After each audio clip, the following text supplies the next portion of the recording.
ओम गंगणपतये नमो नमः। श्रीमद् वाल्मीकि रामायण सुंदरकांड 30वां सर्ग।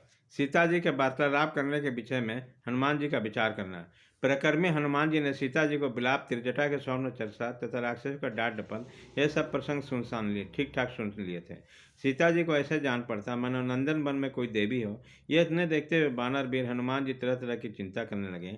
जिन सीता जी को हजारों लाखों बानर समस्त दिशा में ढूंढ रहे हैं, आज उन्हें मैंने पा लिया। मैं स्वामी द्वारा नियुक्त दूत बनकर गुप्त रूप से शत्रु का शक्ति का पता लगा रहा था। इसी सिलसिले में मैंने राक्षसों के तारतम्य इस पूरी को इस राक्षस राज रावण के प्रभाव का भी निरीक्षण किया।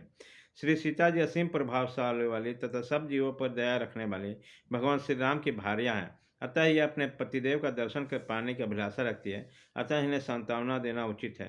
इनका मुख पूर्ण चंद्रमा के समान मनोहर है। इनका पहले ऐसा दुख नहीं देखा होगा, परंतु इस समय दुख पार नहीं पा रहा। अतः मैं इन्हें आश्वासन दूंगा।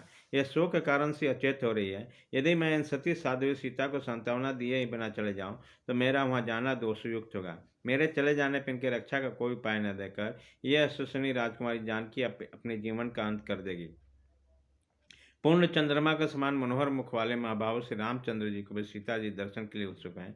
जिस प्रकार उन्होंने सीता का संदेश सुनाकर सांत्वना देना उचित है, उसी प्रकार सीता को भी उनको संदेश सुनाकर आश्वासन देना उचित रहेगा।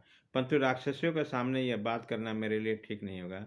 ऐसी अवस्था में कार्य कैसे संपन्न करना चाहिए, यह निश्चय करना मेरे लिए सबसे बड़ी कठिनाई है। यदि इस रात्रि के बीते बीते मैं सीता जी को सांत्वना नहीं देता हूँ, तो सर्वथा अपने जीवन का परित्याग कर देगी, इसमें संदेह नहीं। यदि श्री रामचंद्र जी मुझसे पूछे और सीता ने मेरे लिए क्या संदेश भेजा है, इन सुमध्या सीता ने बात कहे बिना मैं उन्हें क्या उत्तर दूंगा। यदि मैं सीता जी को संदेश लिए ही बिना यहाँ से तुरंत लौट गया, तो कुकुश कुल भूषण भगवान श्री राम अपनी क्रोध भरी दूसरी दृष्टि से मुझे जलाकर भस्म कर देंगे।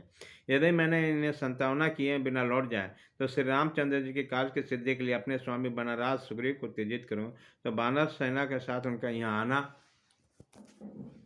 आना व्यर्थ हो जाएगा, क्योंकि सीता इनके पहले ही प्राण त्याग कर देगी। अच्छा, तो राक्षसियों के रहते हुए इन्हें अवसर पाकर आज मैं इन्हें बैठे बैठे इन्हें धीरे धीरे सांत्वना देगा, क्योंकि इनके मन में बड़ा संताप है। एक तो मेरा शरीर अत्यंत सूक्ष्म है, दूसरा बानर हो, विशेषता बानर होकर भी मैं यह मानवचित संस्कृत भाषा में बोलूँगा, परंतु ऐसा करना में एक बाधा है। यदि मैं द्विज की भांति संस्कृत भाषा का प्रयोग करूँगा, तो सीता मुझे रावण समझकर भयभीत हो जाएगी। ऐसी दशा में मुझे उस सार्थक भाषा का प्रयोग करना चाहिए जिससे अयोध्या के आसपास की साधारण जनता बोलती है। अथवा इन सती साध्वी सीता को मैं उचित आश्वासन नहीं दे सकता। यदि मैं सामने जाऊँ, तो मेरे इस बानर रूप को देखकर, मेरे मुख से मानवोचित भाषा सुनकर ये जनक नंदिनी सीता, जिन्होंने पहले से राक्षसों से भयभीत कर रखा है, और भी डर जाएंगे। मन में ये भय उत्पन्न हो जाने पे ये विशाल लोचना मनुष्य सीता मुझे इच्छानुसार रूप धारण करने वाले रावण समझकर जोर जोर से चीखने चिल्लाने लगेगी। सीता जी के चिल्लाने पे यमराज के समान भयानक राक्षसियाँ तरह तरह के हथियार लेकर सहसा आ धमकेंगे। तदंतर ये विकट मुख वाले महाबल राक्षसियाँ मुझे सब ओर से घेर कर मारने पकड़ लेने का प्रयत्न करेंगे। फिर मुझे बड़े बड़े वृक्षों के शाखा प्रशाखा, मोटे मोटे डालियों पर दौड़ता देख वह सबके सब सशंक उठेंगे।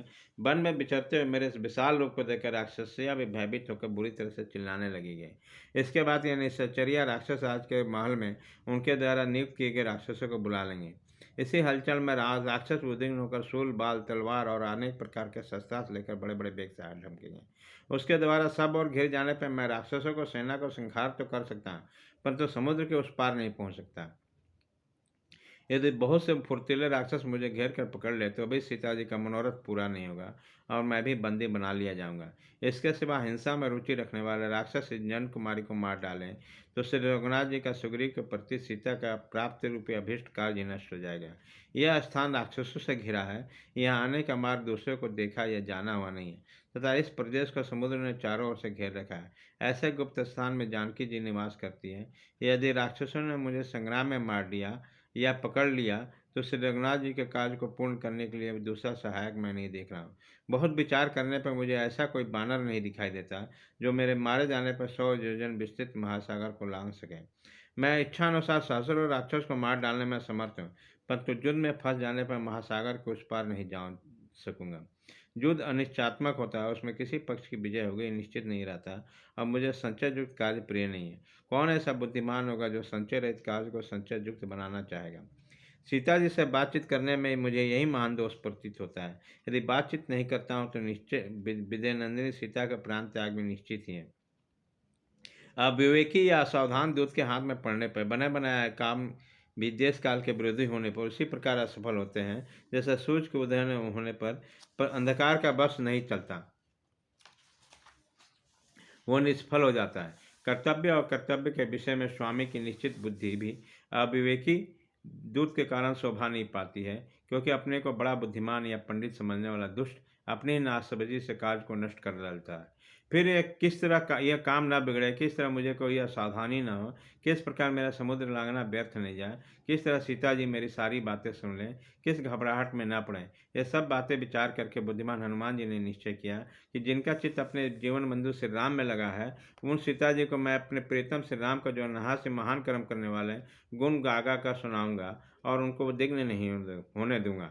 मैं छाको कुल भूषण विद्यात्मा भगवान श्री राम के सुंदर धर्मानुकूल वचनों को सुनाता हुआ यहीं बैठा रहूंगा, मीठे बानी में बोलकर सारे संदेशों का इस प्रकार सुनाऊंगा जिससे जिससे सीता जी को उन वचनों पर विश्वास हो और जिस तरह उनका मन का संदेह दूर हो, उसी प्रकार मैं इस बातों का समाधान करूंगा।